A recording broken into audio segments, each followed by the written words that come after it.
arbitrary numbers. Year 1, we're going to say that we're going to receive $100 in cash.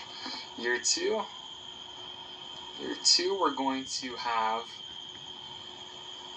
$400 in cash. I should probably line it up.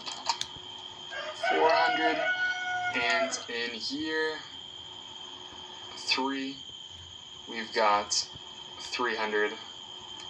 So the first thing you want to do normally is, if you're on a test, you want to kind of make a timeline so that you can kind of visualize it, illustrate it to yourself. Arrow pointing forward to indicate the future, and a little maybe straight line here to represent the present value, because this is where we are right now. This is the current day.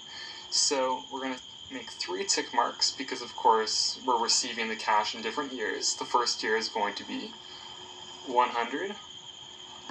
The second is going to be 400. And the third is going to be 300.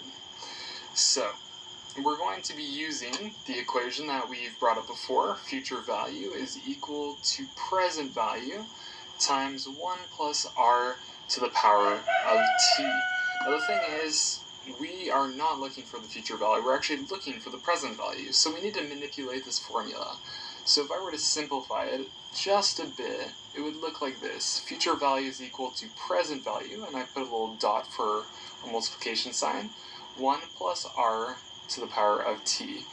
And this way, we can actually get rid of the right side and isolate for the present value. So to get rid of the right side, we just need to divide by 1 plus r to the power of t. That way this will cancel out, and then we'll be left with, well, whatever we do on the right side, we have to, of course, do to the left side. So our equation will look like present value is equal to future value divided by 1 plus r to the power of t.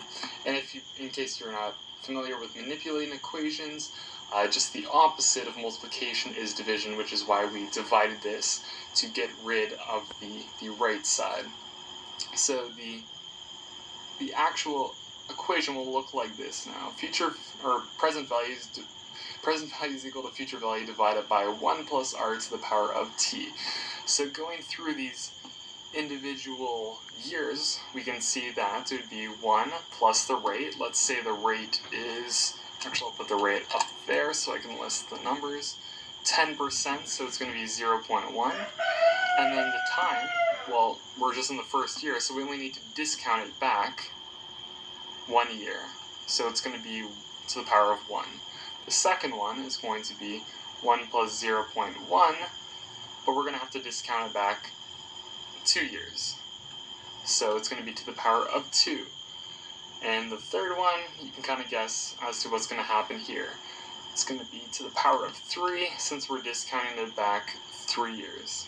And altogether, well, these are all supposed to be at the same date, the present day. I haven't quite lined them up, but the 3 individual numbers will actually be $90.91 for the $100 in the first year. The second one will be $330.58, and the third one will be $225.39. Altogether, that's going to give us a present value of $646.88. So, all things aside, if someone were to offer you today, in the present day, $646.89, which one are you going to pick? You're going to pick this one, because they're both converted to the present day. Everything else aside, this provides us with a greater amount of cash, so we would take this.